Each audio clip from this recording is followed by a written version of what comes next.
Hi, I'm Sachs, and welcome to a little series I made on the very basic process of producing a song.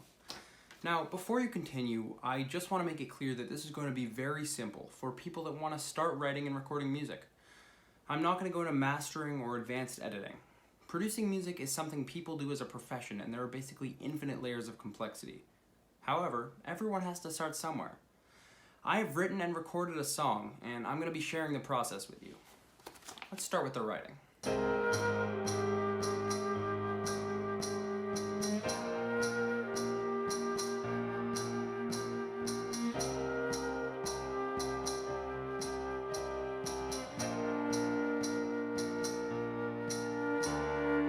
Alright, so you want to write a song.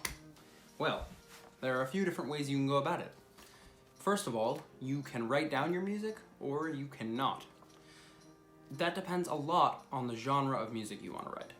In classical music, music is always written down. In rock, it might be less common.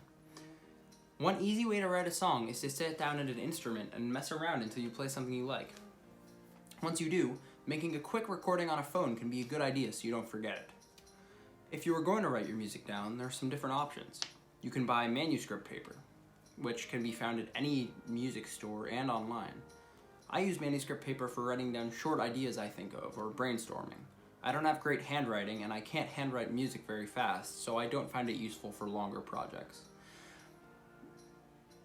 Most often, and for this song, I'm going to use a music notation software on my computer.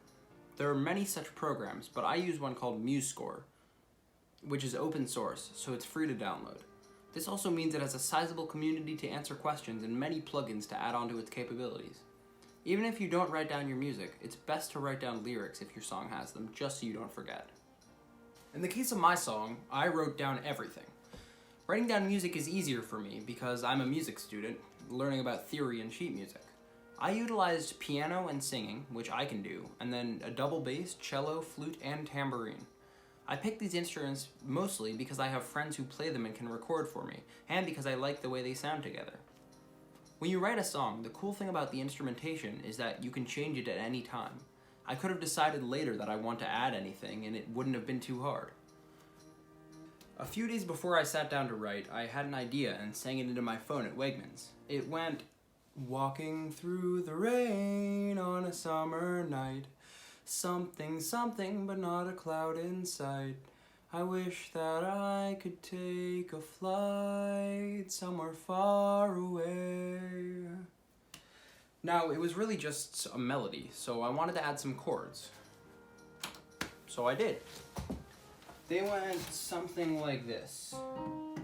Walking through the rain on a summer night, something, something, but not a cloud in sight. I wish that I could take a flight somewhere far away. After that, I just had to flesh it out and add instruments. It was a very long process. I started by writing a chorus with lyrics, and then I put in the bass line for the verses and chorus, which is most of the song. By that time, I had also decided the order of the sections in the song. It would go intro, verse, chorus, then an instrumental interlude, another verse and a chorus, and then a layering section, and then an outro with half of the first verse again. You'll see more of those later.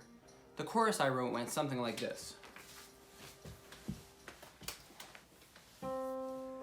Rain on the sidewalk on the road, da-da-da. On my head and hands, all of this rain keeps falling down. And in my head, it pours, till I can't hear myself anymore. I used those chords, but voiced them with the instruments, and also added smaller melodies. The flute part moves the most because it's louder and can be heard above everything else. However, it was still important in the chords. I decided not to put piano in until the chorus, so the intro and first verse sounded a little bit lighter. The tambourine came in slow in the middle of the first verse and then sped up with the chorus and for the rest of the song. At the end, during the final half verse, I took the piano and tambourine out again, just to get the chill feel like the beginning. It was a long night, but in the end, I had the parts I needed. I gave the music to my friends at school and set up times to record, and that was that.